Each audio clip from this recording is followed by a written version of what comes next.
السلام علیکم جی. اس وقت میں موجود ہوں ایک ہربل ڈاکٹرز کو کہہ لیں. اس کے لیے اس کے پاس ہر قسم کی دوائی ہوتی ہے اور میک اپ کا سامان بھی ہوتا ہے. تو یہ ہوتا کس لیے ہے, اس میں سے میں آیا ہوں کیونکہ پاکستانی بہت زیادہ پریشان ہیں اور ان کو ایک کھوتے نے تنگ کیا ہوا ہے. تو اس گدھے کے لیے بھی یہاں پہ جو ہے نا کافی ساری چیزیں ہوتی ہیں.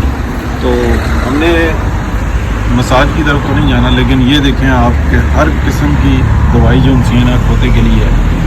تو ابھی میں آپ کو بتاتا ہوں کہ یہ جو ہے نا سینٹر میں یہ کھوتا جب پاگل ہو جائے نا تو یہ اس کے لیے ہے. تو میں ابھی یہاں سے کوشش کرتا ہوں کہ یہ ساری ڈبیاں خرید کے نا یہ بھیجوں.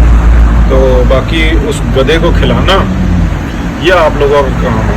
تو اس کے علاوہ کوئی اور طریقہ نہیں ہے کہ گدھے سے نجات حاصل کی جا سکے. یہ گدھے کی اسپیشل جو ہے نا یہاں پہ ڈاکٹر کی جو ہے نا وہ ہے, یہ تو اس کو جو ہے نا خوب مالش پالش کرنے کے لیے ہے کہ گدھا جو ہے نا آگے پیچھے نہیں کہیں نہ جائے.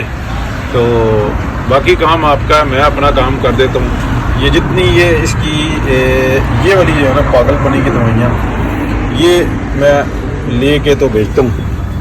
اگلا کام آپ کا ہے جی. پاکستان بڑا پریشان ہے. اس گدھے نے لاتے مار, جو مرضی دلتیاں مار اور پوری پاکستان کی قوم کو خراب کیا ہوا ہے. اور یوتھیے جو ہیں اس کے جو گدھے کے فالوور ہیں انہوں نے بھی 20-20, 30-30, 25-25 کی ٹولیوں میں جو ہے نا کہیں موٹر وے روک, جی ٹی روڈ روک, عام روڈوں کو روک. تو یہ بڑا المیہ ہے. اوکے جی.